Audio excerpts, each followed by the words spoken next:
Hello, and welcome to our daily Bible reading program, where we are reading the entire Bible in a year. This is week 3, day 2. Today we'll cover Genesis 30 and 31, Psalm 11, and Mark 12. Genesis 30, verse 1. When Rachel saw that she bore Jacob no children, she envied her sister. She said to Jacob, "Give me children, or I shall die." Jacob's anger was kindled against Rachel, and he said, "Am I in the place of God, who has withheld from you the fruit of the womb?" Then she said, "Here is my servant Bilhah. Go into her, so that she may give birth on my behalf, that even I may have children through her." So she gave him her servant Bilhah as a wife, and Jacob went into her. And Bilhah conceived and bore Jacob a son. Then Rachel said, "God has judged me, and has also heard my voice, and given me a son." Therefore she called his name Dan. Rachel's servant Bilhah conceived again, and bore Jacob a second son. Then Rachel said, "With mighty wrestlings I have wrestled with my sister, and have prevailed." So she called his name Naphtali. When Leah saw that she had ceased bearing children, she took her servant Zilpah and gave her to Jacob as a wife. Then Leah's servant Zilpah bore Jacob a son. And Leah said, "Good fortune has come." So she called his name Gad. Leah's servant Zilpah bore Jacob a second son. And Leah said, "Happy am I, for women have called me happy." So she called his name Asher. In the days of wheat harvest, Reuben went and found mandrakes in the field and brought them to his mother Leah. Then Rachel said to Leah, "Please give me some of your son's mandrakes." But she said to her, "Is it a small matter that you have taken away my husband? Would you take away my son's mandrakes also?" Rachel said, "Then he may lie with you tonight in exchange for your son's mandrakes." When Jacob came from the field in the evening, Leah went out to meet him and said, "You must come in to me, for I have hired you with my son's mandrakes." So he lay with her that night. And God listened to Leah, and she conceived and bore Jacob a fifth son. Leah said, "God has given me my wages, because I gave my servant to my husband." So she called his name Issachar. And Leah conceived again, and she bore Jacob a sixth son. Then Leah said, "God has endowed me with a good endowment. Now my husband will honor me, because I have borne him 6 sons." So she called his name Zebulun. Afterward she bore a daughter, and called her name Dinah. Then God remembered Rachel, and God listened to her and opened her womb. She conceived and bore a son, and said, "God has taken away my reproach." And she called his name Joseph, saying, "May the Lord add to me another son." As soon as Rachel had borne Joseph, Jacob said to Laban, "Send me away, that I may go to my own home and country. Give me my wives and my children, for whom I have served you, that I may go, for you know the service that I have given you." But Laban said to him, "If I have found favor in your sight, I have learned by divination that the Lord has blessed me because of you. Name your wages, and I will give it." Jacob said to him, "You yourself know how I have served you, and how your livestock has fared with me. For you had little before I came, and it has increased abundantly. And the Lord has blessed you wherever I turned. But now when shall I provide for my own household also?" He said, "What shall I give you?" Jacob said, "You shall not give me anything. If you will do this for me, I will again pasture your flock and keep it. Let me pass through all your flock today, removing from it every speckled and spotted sheep, and every black lamb, and the spotted and speckled among the goats, and they shall be my wages. So my honesty will answer for me later, when you come to look into my wages with you. Every one that is not speckled and spotted among the goats, and black among the lambs, if found with me, shall be counted stolen." Laban said, "Good, let it be as you have said." But that day Laban removed the male goats that were striped and spotted, and all the female goats that were speckled and spotted, every one that had white on it, and every lamb that was black, and put them in the charge of his sons. And he set a distance of 3 days' journey between himself and Jacob pastured the rest of Laban's flock. Then Jacob took fresh sticks of poplar and almond and plane trees and peeled white streaks in them, exposing the white of the sticks. He set the sticks that he had peeled in front of the flocks in the troughs, that is, the watering places where the flocks came to drink. And since they bred when they came to drink, the flocks bred in front of the sticks, and so the flocks brought forth striped, speckled, and spotted. And Jacob separated the lambs, and set the faces of the flocks toward the striped, and all the black in the flock of Laban. He put his own droves apart, and did not put them with Laban's flock. Whenever the stronger of the flock were breeding, Jacob would lay the sticks in the troughs before the eyes of the flock, that they might breed among the sticks. But for the feebler of the flock, he would not lay them there. So the feebler would be Laban's, and the stronger Jacob's. Thus the man increased greatly, and had large flocks, female servants and male servants, and camels and donkeys. Genesis 31, verse 1. Now Jacob heard that the sons of Laban were saying, Jacob has taken all that was our father's, and from what was our father's he has gained all this wealth. And Jacob saw that Laban did not regard him with favor as before. Then the Lord said to Jacob, Return to the land of your fathers, and to your kindred, and I will be with you. So Jacob sent and called Rachel and Leah into the field where his flock was, and said to them, I see that your father does not regard me with favor as he did before, but the God of my father has been with me. You know that I have served your father with all my strength, yet your father has cheated me and changed my wages 10 times. But God did not permit him to harm me. If he said, The spotted shall be your wages, then all the flock bore spotted. And if he said, The striped shall be your wages, then all the flock bore striped. Thus God has taken away the livestock of your father and given them to me.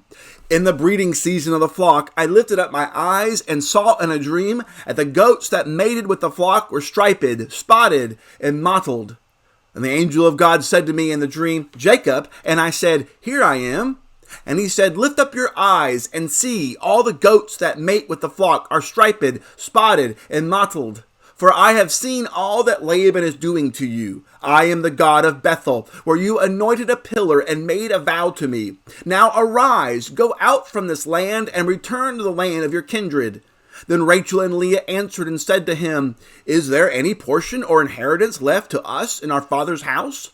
Are we not regarded by him as foreigners? For he has sold us, and he has indeed devoured our money.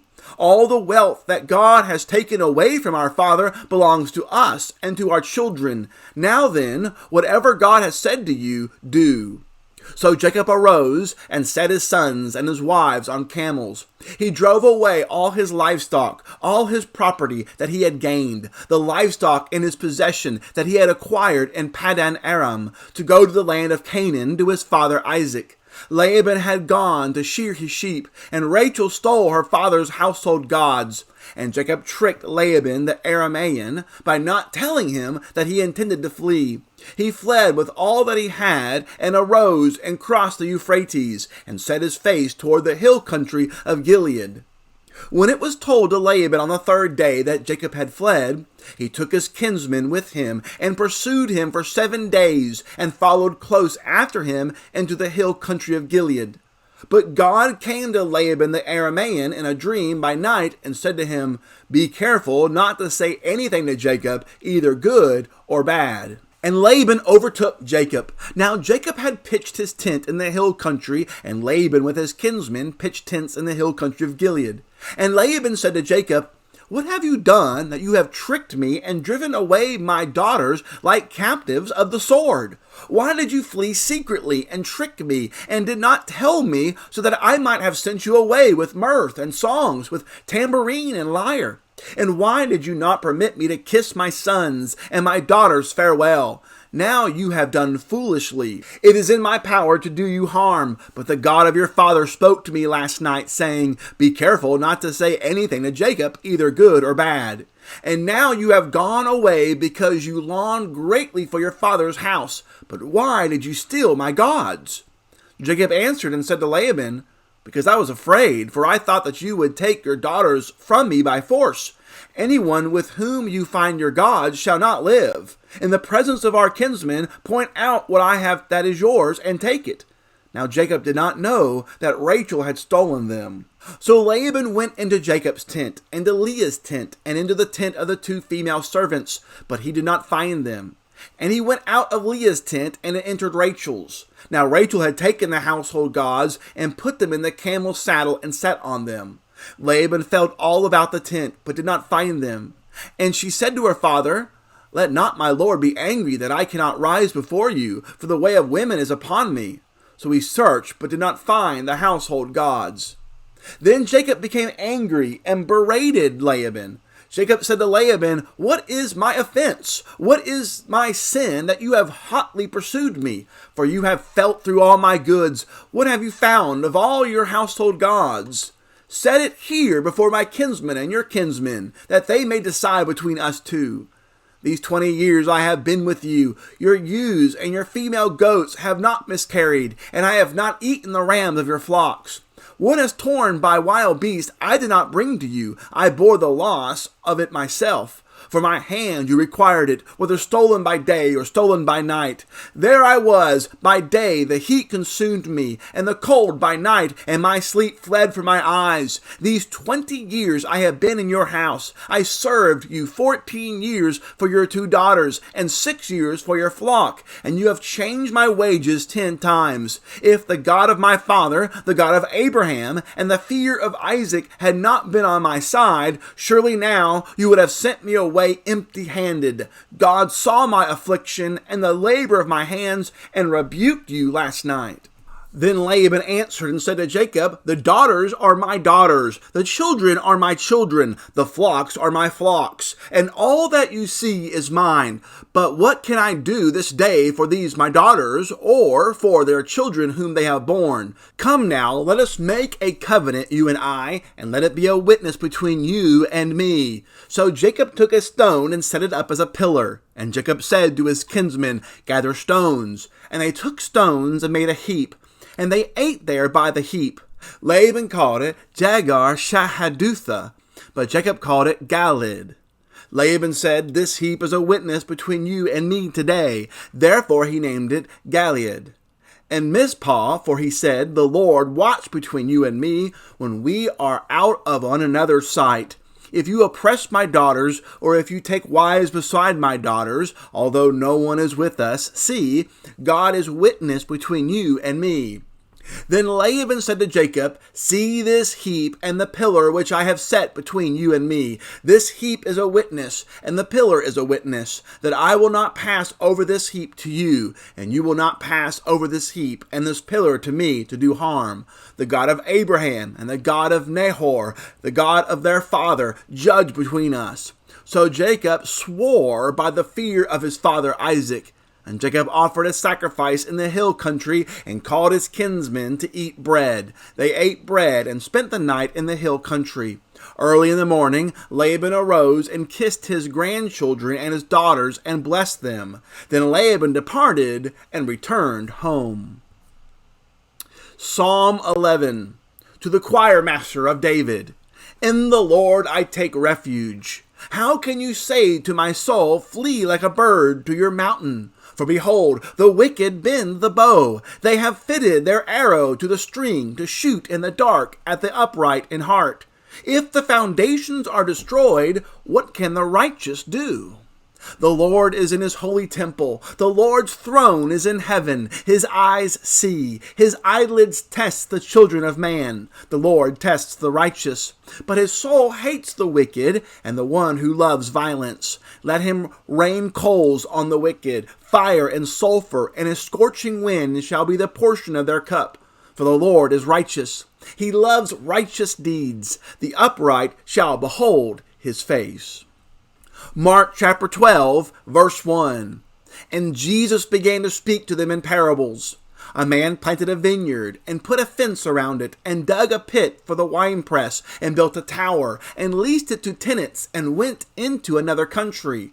When the season came, he sent a servant to the tenants to get from them some of the fruit of the vineyard. And they took him, and beat him, and sent him away empty-handed. Again he sent to them another servant, and they struck him on the head, and treated him shamefully. And he sent another, and him they killed. And so with many others, some they beat, and some they killed. He had still one other, a beloved son. Finally, he sent him to them, saying, "They will respect my son."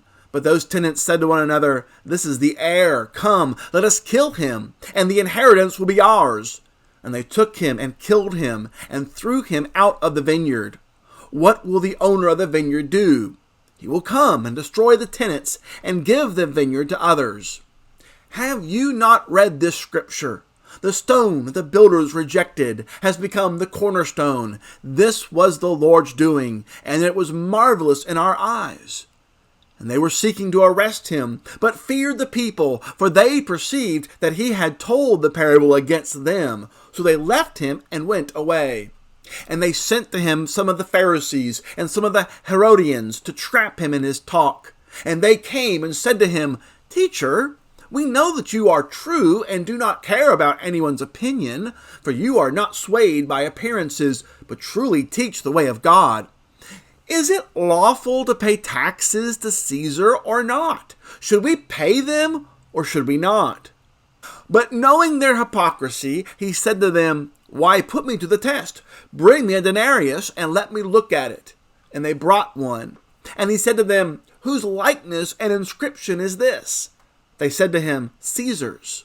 Jesus said to them, "Render to Caesar the things that are Caesar's, and to God the things that are God's." And they marveled at him. And Sadducees came to him, who say that there is no resurrection. And they asked him a question, saying, "Teacher, Moses wrote for us that if a man's brother dies and leaves a wife, but leaves no children, the man must take the widow and raise up offspring for his brother. There were 7 brothers. The first took a wife, and when he died, left no offspring.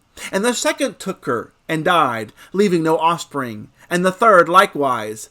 And the 7th left no offspring. Last of all, the woman also died.